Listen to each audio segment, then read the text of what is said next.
As we approach June 15th, which is next Tuesday, we know the Bay Area and the state will be reopening in a big way, but there's still a lot of concern about the people who have not been vaccinated, people actually getting their shots. We know plenty of people are, but let's take a look at where we are right now. As of today, here are the numbers. 55% of Californians have received at least one dose. 45% of the state is fully vaxxed. Here's the trend, though. Take a look at this. This shows the doses administered since January. The dark blue, that's the partially vaccinated. The light blue, fully vaccinated. The curve grew steadily throughout March, April, and May. But then you notice in June, that line is flattening. Fewer people are getting vaccinated each day. And it's not for a lack of hustle. There are billboards, radio ads, social media campaigns, a lot of ways to spread the message to get vaccinated. Today, a new strategy, and it's all about fertility and pregnant women.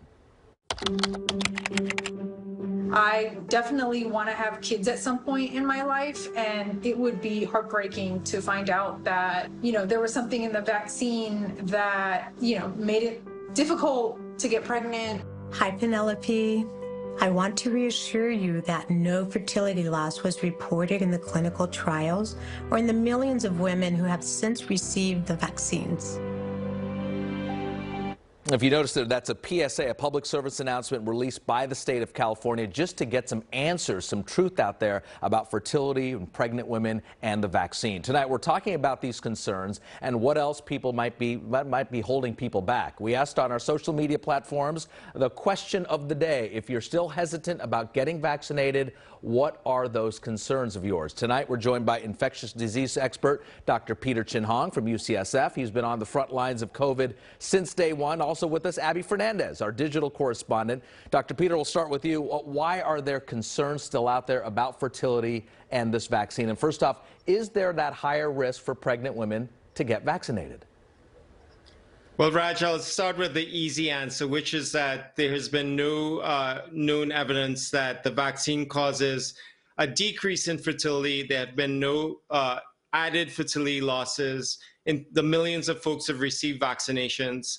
And actually, there was a recent study from Singapore that's not been published yet, showing that vaccinated women who were about to get pregnant had no problems afterwards. People who were conceiving at the time of vaccines had no problems after. And they actually looked at antibodies to the placenta, and there were no antibodies against those receptors in the placenta, because there have been fears that the placenta will detach after getting the vaccine. So I think all in all, it just points to the fact that there's no evidence that there is an impact on fertility, but I understand why people feel fearful. It's a new intervention, but I would say that this is not a new fear. Throughout the history of vaccines, that has been a persistent concern, although there's been no evidence. That's good perspective. Let's bring in Abbey Fernandez now, our digital correspondent. Abbey, you're going through all of this, and this is actually a big issue. That are we getting this from Facebook and Instagram and Twitter, these misconceptions and myths? What did you get out today? What stood out to you? Yeah, so Raj, we have here someone that wrote to us after this question, the question of the day, and this comes from XLU12. He's asking, given the side effects of the vaccine, is it safe for people with an autoimmune disease such as lupus? Is what he's asking. That's a good question. Dr. Peter, I'll give that to you. And speaking of that, my late mother had lupus, so I can understand the concern of this person.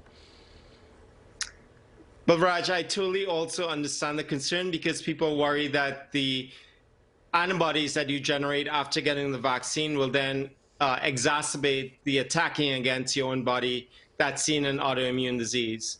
I would say that, again, there's no evidence, but also, unlike the case of pregnancy with the original trials, people with autoimmune disease were included in the trials. And the reason why being in the trial is an important issue, apart from the hundreds of millions of folks who've been vaccinated, is that you can separate people who've received the vaccine and placebo and look at autoimmune disease, for example, and there was no exacerbation in autoimmune disease whether or not you got the vaccine compared to the people who got placebo. Are people just not believing the answers you give? Because we've been doing this for so long now. They're just not saying, okay, we hear the doctor on NBC or other stations, but we just don't believe what he's saying, or other people in your community. I think, Raj, in an optimistic perspective, some people just need some time. They want to talk to folks. We know that some folks just want to see some of their colleagues, their friends with similar conditions in support groups who've also received the vaccine and nothing has gone amok or awry. And I think time might be the tincture for some, but I would encourage folks still to get it as soon as possible, because at this point, we really feel confident about it. And, with the Spectre variants and stuff floating around, I just want to know that people have gotten protection as soon as they can. All right, Abby, let's bring you back in here. More questions that you've gotten from our social media feeds. Yes, Raj, so we had two people ask similar questions. They don't want to get the vaccine until it's fully FDA approved. Laura Q DM'd me on Instagram saying her biggest concern about the COVID shot right now is the fact that it's not fully approved by the FDA yet. And Gutierrez tweeted something similar saying COVID vaccines are only approved for emergency use. Now, this is something, Raj, I've been hearing from a lot of folks lately. Yeah, and Dr. Chin-Hong, I'm guessing you're hearing that from your patients as well at the hospital. Yes, it's expected or anticipated about 1/3 of the unvaccinated folks are waiting for full FDA approval. But I would just debunk that fear or reassure folks that there's no magic about full FDA approval in this situation. Sure, with most drugs, you test it in a small trial, maybe tens of thousands, maybe just thousands of folks. But this is going to be the most studied intervention waiting for FDA approval. And what FDA approval is looking at for full approval is just 6 months of data. We already have 6 months of data from both Pfizer and Moderna. They've already submitted the application for full FDA approval. There's not going to be a surprise. We've been reporting, and I've been participating in many of your reports about all of the possible things that can go wrong. And, we've continued to reassure folks. So no surprises, millions and millions of people, 6 months of data.